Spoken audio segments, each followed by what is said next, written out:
not our home. We're just passing through. All right, we're just passing through. This is just a journey that we're taking through. All right? All right? All right, we're going to go to the prayer. Colossians 1. This is just so profound here. He says, for this cause, my God, help me, Jesus. For this cause we also, since what? Come on now. Since the day, for this cause, for this reason,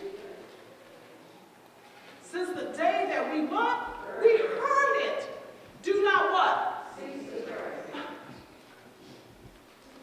My God, today. We do not cease to pray, he says. Can you imagine praying for that unsaved loved one? Not, God, today. Imagine someone praying this prayer for you.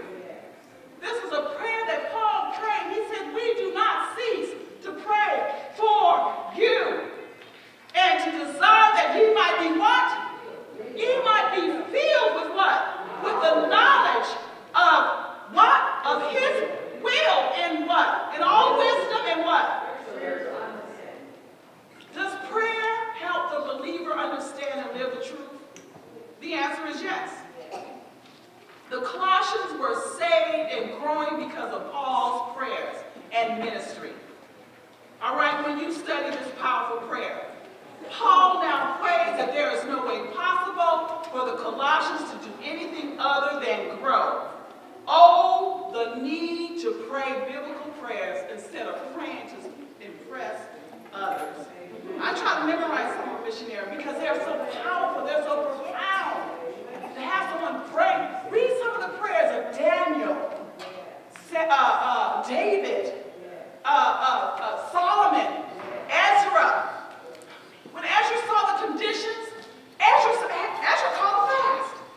He called a fast. When we see the conditions in our home, that calls us to fast.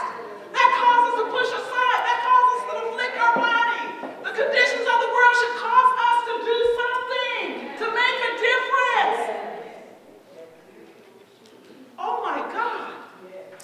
I pray this prayer that when I thought about this prayer, Colossians 9 through 14, I wrote a list, Mother. I did. I said, Lord, I might not can memorize this prayer, but while I pray, Lord, you know what Colossians 9 and 14 said? That's my prayer for my family. Because this is a powerful prayer. For this cause is the reason and the things for which Paul prayed for the Colossians.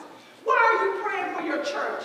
And what are you asking God to do for those who are saved? Paul is not praying for the sick and afflicted in this prayer. He is praying for the saved. Since the day we heard it refers to the day Paul received the word, they were saved and loved Jesus.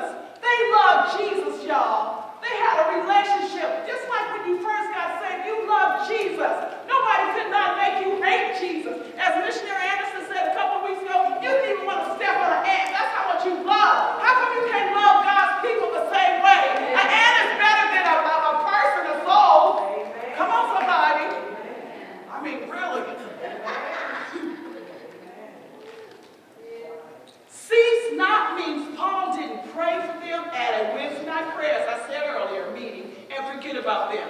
He continually prayed for these things mentioned in our text. We continually pray for our unsaved loved ones. We continually place them before the altar of Christ because we want them to be saved. We want God, Mother George, to draw them in because they cannot be drawn in unless God draws them in. Glory to God. Then he goes on to say the 10th